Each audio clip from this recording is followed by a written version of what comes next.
The media consensus with Hillary Clinton winning 4 out of 5 states this week is that it's only a question of how and when Bernie Sanders makes his exit. But the Democratic frontrunner on the eve of those primaries getting aggravated on MSNBC when Rachel Maddow asked what would happen if she's ahead in pledged delegates in June.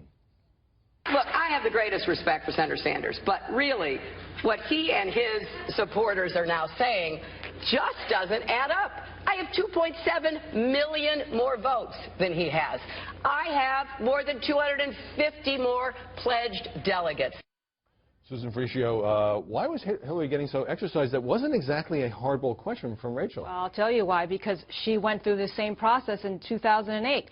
She dropped out when she was had even better prospects than Bernie Sanders does right now. She dropped out on the last day of the primaries. Well, but that's true. She stuck all the way through it, but I think they had been cutting deals. But in media terms, was that an overreaction to what was not a hostile question? I think she's defensive about it, and she's defensive about it because the problem she has is that Bernie Sanders still has a lot of momentum. He may not be winning delegates. And money. He's getting money. His fundraising is dropping off, but he just raised $20 million in April. But Joe, so the media focus now is what does Bernie want? Why doesn't he quit? Why doesn't he tone it down? Who appointed the press to deliver this message and nudge him out? Well, he can go, and he, as you point out, with money, he can go all the way to the convention. I think the press doesn't. So why talk about the pundits who are now saying, "Oh, we just think this is too much," and he really needs to behave. Well, I think that's wrong. I mean, I think he lets Bernie be Bernie, let him go as long as he did. Obviously, Hillary Clinton did, but the point she is making, and I think it's laughable in the coverage, is she got 58% to his 42 in New York. We all called it a wipeout.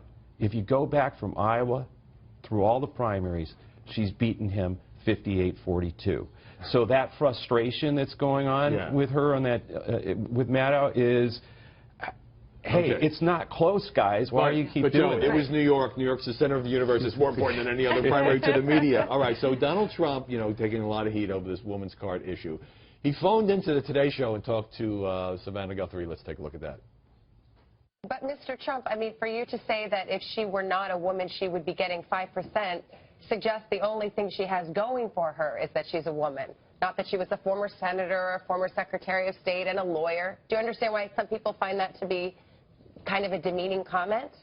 No, I find it to be a true comment. I think the only thing she's got going is the fact that she's a woman. Amy Holmes, other anchors challenged Trump about this comment as well. Does it seem to you the press is kind of siding with the view that it was sexist of him to say that? It seems like it. I mean, there were two parts to his statement, which was that Hillary Clinton is playing the woman's card. And then there was a second part, which I actually agree is a bit on the sexist side. I don't think that's the only thing that she has going for her. Yeah. That 5% happened. I think that went too far. What about the first part? But the first part, I think that Donald Trump is being unfairly attacked because Hillary Clinton has been playing the woman's card. She's been playing explicitly, and she even embraced it just this week when she said, if I'm playing the women's card, deal me in. So I think that was a fair criticism of Donald Trump. But to get back to the why won't Bernie drop out storyline with the media, I think it's also because the media gets bored and they want the news story and they want to move on from this because they're also smarty pants and they think they know what's going to happen. So let's start writing that new headline. On this question about Hillary and the Trump reaction, here is the Trump attack. Here's the New York Times. Again, this is a news story. He is likely to attack her precisely because she is a woman in ways that many women find sexist. That's just done as a statement of fact.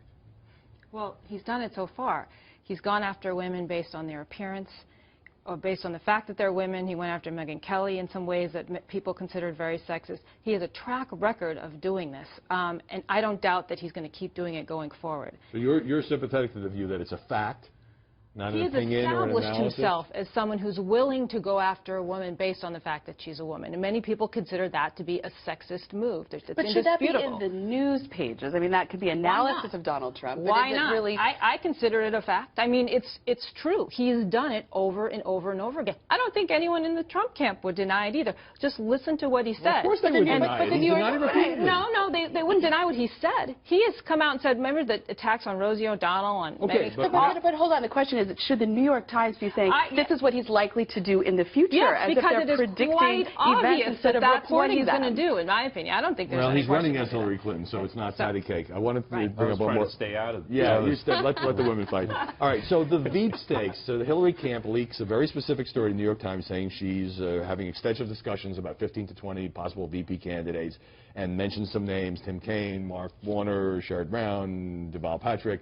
Also, we're open to a woman, and the Boston Globe goes crazy and says, aha, Elizabeth Warren.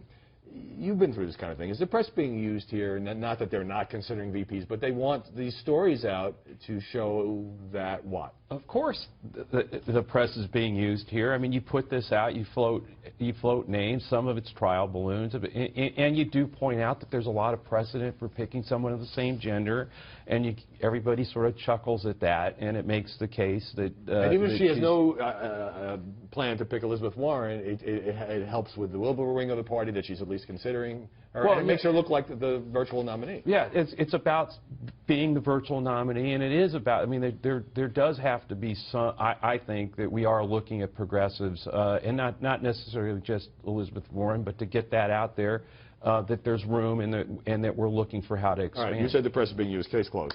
We'll talk more about it next week. Joe Trippi, Susan Frischio, Amy Holmes, thanks for stopping by this Sunday. Ahead on